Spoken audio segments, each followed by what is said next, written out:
Point by Amit sir पर स्वागत करते हैं।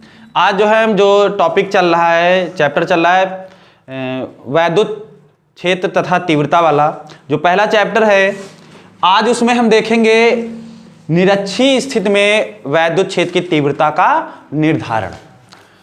तो निरक्षीय स्थिति में वैद्युत क्षेत्र की तीव्रता का निर्धारण सबसे पहले हम चित्र बना लेते हैं और उसी के माध्यम से हम जो है उसकी परिभाषा देखेंगे। क्या है कि माना एक वैद्युत द्विध्रुव माइनस क्यू और क्या है प्लस क्यू है। माइनस क्यू है और क्या है प्लस क्यू। आगे से ध्यान से समझना भैया, माइनस क्यू है और क्या है प्लस क्यू है। और इस द्विध्रुव की लंबाई कितनी है 2L है। द्विध्रुव की लंबाई कितनी है 2L। माना एक वैद्युत द्विध्रुव माइनस क्यू तथा प्लस क्यू आवेशों से मिलकर बना है, जिसकी लंबाई कितनी है 2L है। मध्य बिंदु कितना है, मध्य बिंदु O मान लेते हैं। मध्य बिंदु कितना है O है। O से R दूरी पर, O से R दूरी पर, O से R दूरी पर, ये O से R दूरी पर एक बिंदु P है, जिस पर हमें जो है निरक्षीय स्थिति में ये चित्र बन गया। ये इतना L होगा, ये L होगा भैया। यहां पर आपको पता है ये R है, ये L है। पाइथागोरस प्रमेय लगाएंगे तो आपको पता है कर्ण स्क्वायर बराबर क्या होता है भैया, कर्ण स्क्वायर बराबर क्या होता है लंब स्क्वायर प्लस का आधार स्क्वायर। कर्ण की जगह पर निकालना है और बच्चा लंब की बात करें तो कितना है R का स्क्वायर, आधार की बात करें तो क्या होगा L स्क्वायर, के बराबर क्या हो जाएगा under root R square plus L का ये L स्क्वायर, और ऊपर क्या हो जाएगा अंडर रूट। बच्चा R square plus L square ये भी होगा, और यही क्या हो जाएगा R स्क्वायर प्लस का L स्क्वायर होगा। पर ये बिंदु क्या है P है, और ये भी थीटा कोण है, और ये भी क्या है थीटा कोण है। परिभाषा क्या बताओगे कि माना एक वैद्युत द्विध्रुव माइनस क्यू तथा प्लस क्यू आवेशों से मिलकर बना है, जिसकी लंबाई 2L है तथा मध्य बिंदु क्या है O है। O से R दूरी पर एक बिंदु P है, जिस पर हमें निरक्षीय स्थिति में वैद्युत क्षेत्र की तीव्रता का निर्धारण करना। बच्चा सबसे पहले तीव्रता के लिए सबको फार्मूला याद होना चाहिए। E बराबर होता है 1/4πε0 और Q बटे R स्क्वायर, ये इसका फार्मूला होता है। और इसी के अनुसार हम जो है इसकी निरक्षीय स्थिति में वैद्युत क्षेत्र की तीव्रता का निर्धारण करेंगे। सबसे पहले देखो हम क्या करेंगे, प्लस क्यू आवेश के कारण बिंदु P पर वैद्युत क्षेत्र की तीव्रता। तो आप क्या लिखोगे, प्लस क्यू आवेश के कारण बिंदु P पर, प्लस क्यू आवेश के कारण बिंदु P पर वैद्युत क्षेत्र की तीव्रता।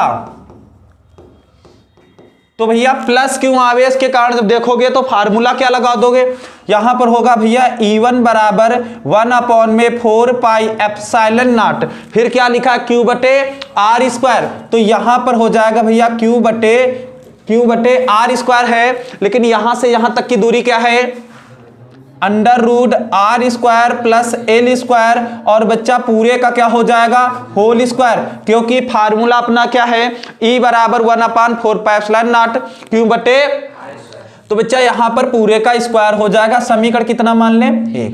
अब देखो पहले हमने प्लस के कारण देखा, अब किसके कारण देखेंगे माइनस क्यू के कारण। तो बच्चा यहां पर क्या लिखेंगे, माइनस क्यू आवेश के कारण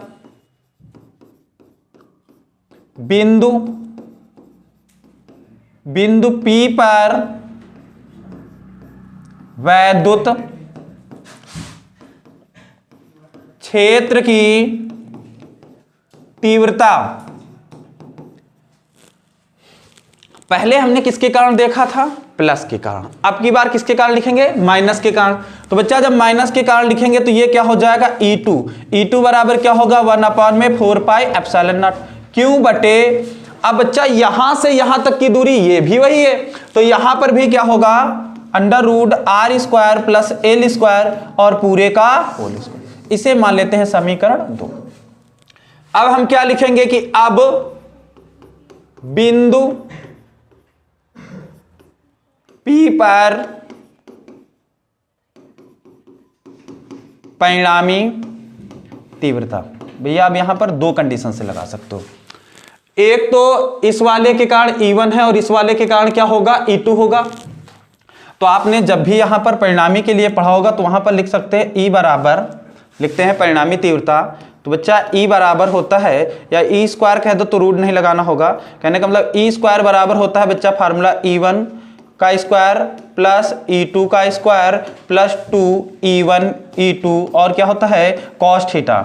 इसी तरीके आपने जो है उसमें पढ़ा था E1 E2 2 cos थीटा, ठीक है। यहां पर अच्छा 2 थीटा रख देंगे, पूरा कोड कितना रख देंगे, 2 थीटा रख देंगे। कितना हो जाएगा 2 थीटा। भैया आपने इसके पहले एक फर्स्ट ईयर में भी चैप्टर पढ़ा था, उसमें ये लगाया निकाला गया था फार्मूला कि F बराबर F1 का स्क्वायर प्लस F2 का स्क्वायर। उसी तरीके यहां पर भी है, तीव्रता निकालने के लिए E स्क्वायर बराबर होता है E1 का स्क्वायर प्लस E2 का square plus 2E1 E2 cos theta, cos 2 theta हो जाएगा।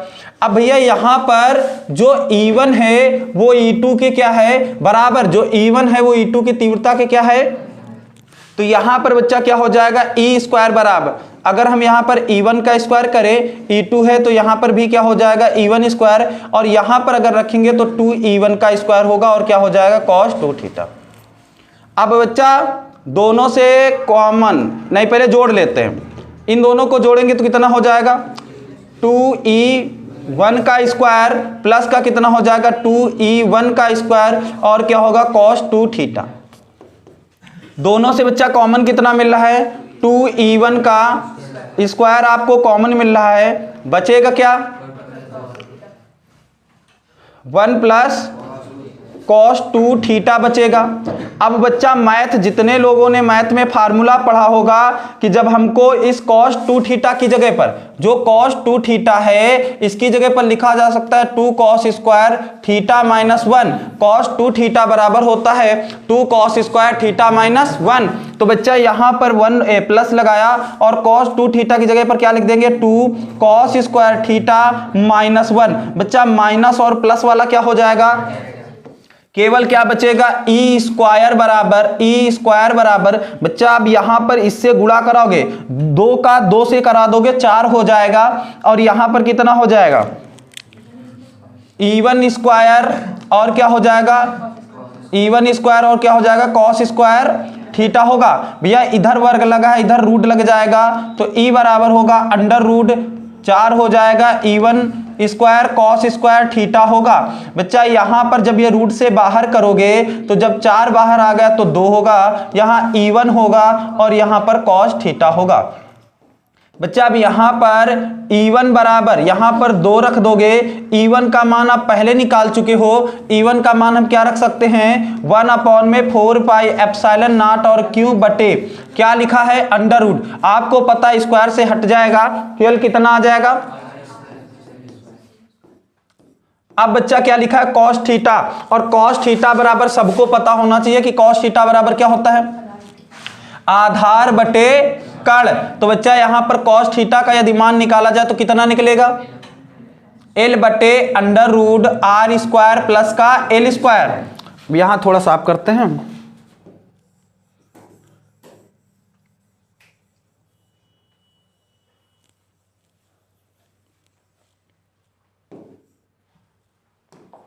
हाँ यहां पर क्या रखेंगे 2 हो गया, E1 का मान हो गया cos थीटा की जगह पर भैया हम क्या रखेंगे L अपॉन में under root R square plus L square. अब यहां पर भैया E बराबर जब ये 2QL कहने का मतलब 1/4 पाई एप्सिलॉन नॉट, बच्चा 2QL इनको एक जगह रख देते हैं 2QL बटे में बच्चा क्या होगा आपको पता है इसकी घात आधी है और इसकी घात 1 है, और जब जोड़ दोगे तो R square plus L square की घात कितनी हो जाएगी 3/2 हो जाएगा। यदि L जो है वो R से क्या हो बहुत छोटा हो तो L स्क्वायर भी क्या हो जाएगा आर स्क्वायर से बहुत छोटा हो जाएगा, तो लगभग शून्य के बराबर होगा। तो भैया यहाँ पर ई बराबर क्या हो जाएगा 1/4πε0, और इतने की जगह पर भैया इसकी जगह पर पी बराबर क्या होता है 2ql, अर्थात इसकी जगह पर हम पी रख सकते हैं और ये 0 हो जाएगा। आर स्क्वायर की घात कितनी हो जाएगी 3/2, अरे ये तो 0 होगा, केवल स्क्वायर बचेगा, ऊपर 3/2 लिखा है।